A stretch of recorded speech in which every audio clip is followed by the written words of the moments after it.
የቶማስ ቱከል የትናንቱ ስህተት ምንድነው?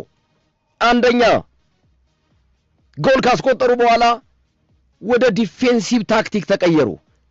ገና እርሊ ገና በጊዜ አውቶቡስ ለማቆም ሞከሩ። 5 ተከላካዮችን ደረደሩ ከኋላ የኋላ የመጨረሻ ተከላካዮችን ሌሎችን ስንጨምር ደግሞ በአጠቃላይ ወደ 8 ይደርሳሉ ማለት ነው። ምክንያቱም ኢቭን እንደው 8ም ባይሆን 10ም ራሱ ከኳስ ጀርባ ሆኖ እኮ ያየንበት ጊዜ ነበር እና ገና በጊዜ አውቶቡስ አቆሙ። ግን አውቶቡስ የተሰበረ አውቶቡስ ነው፣ የተበላሸ አውቶቡስ መስታወቱ የረገፈ አውቶቡስ ነው። በቃ የተሰበረ አውቶቡስ ነው ያቆሙት። ትክክለኛውን አውቶቡስ አቆማ ያሳዩን ጆዜ ሞሪኖ ናቸው። ከዚህ በፊት ጆዜ ሞሪኖ ናቸው በቃ ትክክለኛውን አውቶቡስ ማቆም የቻሉት ማለት ነው።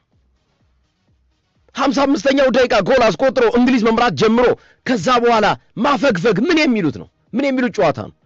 ገና እኮ እርሊ እኮ ነው። ገና ጊዜ ነው እኮ አፈገፈጉላቸው። አንደኛው ስህተት ይሄ ነው። አሰልጣኙ ማይንዳቸውን ጎል አስቆጥሬ ተከላክዬ እወጣለሁ የሚል የተሳሳተ ግምት ወሰዱ። እንግሊዝ ብሔራዊ ቡድን ያውም እኮ ብቃት ያላቸው ተጫዋቾች ያሏቸው እኮ ነው። ተጫዋች ከደከመባቸው ተጫዋች በተጫዋች መቀየር ነው። ልክ አርጀንቲና እንዳደረገችው ማለት ነው። ሊዛንድሮ ማርቲኔዝን እኮ በኦታሜንዲ ነው የቀየሩት። ምንም ኦታሜንዲም ሴንተር ባክ ነው፣ ሊዛንድሮ ማርቲኔዝም ሴንተር ባክ ነው። ቀየሩ።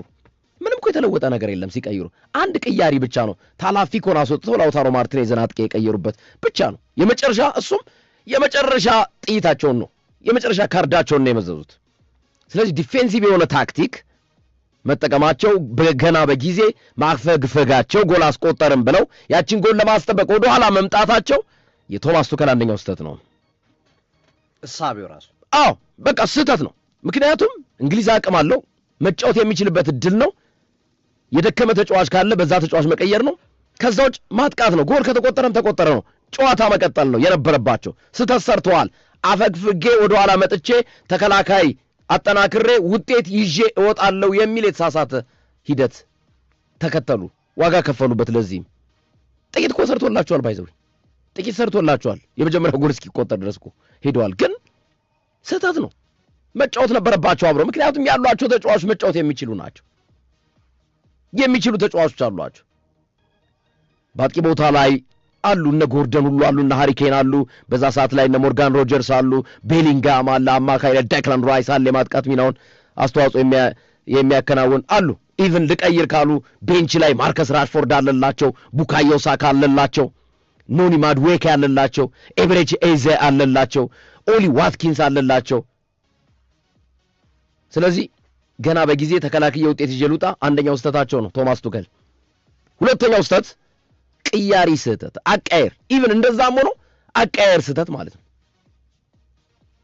የዲፌንሲቭ ማይንዳቸው ቅያሪያቸውን ትርምስምሱን እንዲያወጣው አደረገ።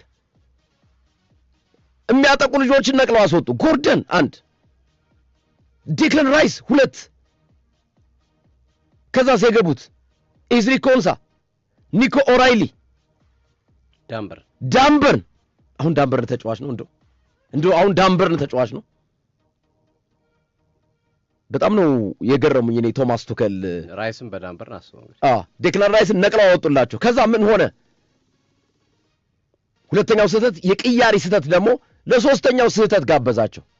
እንግዲህ የመጀመሪያው ዲፌንሲቭ ማይንድ ነው። ይሄ ሁሉ ያመጣው እኮ ተያያዥ የሆነ ስህተት ነው ያመጣባቸው። ቅያሪያቸው ተከላካይ ውጤት ይወጣለው ብለው ተከላካይ ሜንታሊቲ ይዘው የተከላካይ ቁጥር ጨመሩ።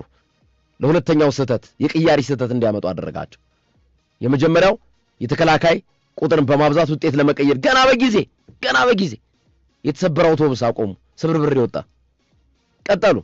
ሶስተኛው ምን አደረገ? ቅያሪ ይሄንን ሲያደርጉ በራሳቸው ላይ ጫና ጋበዙ። ጠሯቸው። አርጀንቲናዎችን ጫና አርጉኑ፣ ተጫኑኝ የሚል ግብዣ ያቀረቡላቸው። ሶስተኛው ስህተታቸው ማለት ነው። ጫናን ትጋብዛለህ። የሆነን ሰው ናምታኝ ብለህ ትጋብዘዋለህ አቅም ሳይኖር